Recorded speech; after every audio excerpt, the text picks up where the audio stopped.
Okay, the day one finisher is a quarter get up. A quarter get up is the first part of a full get up, or a full Turkish get up, it's sometimes called. So to do this movement, it's kind of like inoculating yourself against old age and the inability to get off the floor.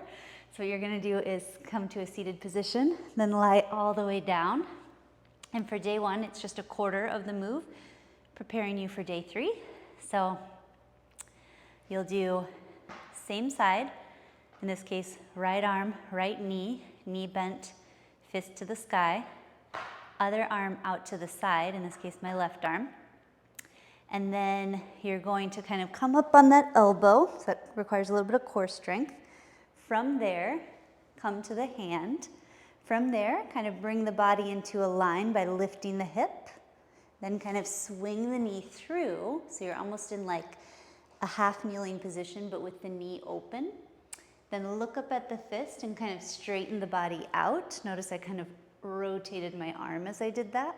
And then this can be kind of a struggle for some people, especially if you have bad knees. You might need to pad up the knee a little bit, but from here, kind of untuck or tuck the toe, and then exhale, stand it up. And then you're gonna reverse the movement. So you're gonna look up at the fist, come down, hand down, swing the leg back through, hip comes down, come down to that elbow, and all the way down. And I just realized I showed you the full Turkish get up, so that's a preview of day three. Day one, you're only doing a quarter of that. So you're only gonna do same side, bend the knee, foot to the ground, fist up, then come to the elbow, looking up at the fist, come to the hand, and then straighten out the hip. And then right back down, hip down, elbow, lay down. Looking up at the fist, come to the elbow, rotate at the shoulder, come to the hand, raise the hip, squeeze everything, and then back down. Okay, now if you want a challenge with these, you can add some light weight. This is a little too heavy. Let me change this for something lighter. I'm gonna do very light, like 5 pounds to start, maybe even like a 3-pounder or something, or one of those tiny baby kettlebells. And this will load the movement pattern. So again, hand up where the fist was is where you have the weight. Coming up to that elbow, you have to really stabilize the shoulder. Coming up to the hand, lifting up, and then right back down. Elbow, hand, lift the hip, hip back down, elbow, all the way back down. Then switch sides when you're ready. Coming to the elbow, then the hand, then the hip up, hip down, back to the elbow, lay all the way down. Up to the elbow, hand, hip high, hip down, down to the elbow, lay down.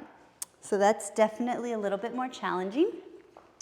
Another fun thing that you can do, if you don't want to load the movement because it's pretty baby giraffe, you can still get a great challenge by doing this with a cup of water or a bottle of water. This is actually maybe a little too easy because it's not all the way full and it has a lip, but if it was like a little Dixie cup of water, that would be very challenging. So the goal here is to make sure you don't spill the water, right?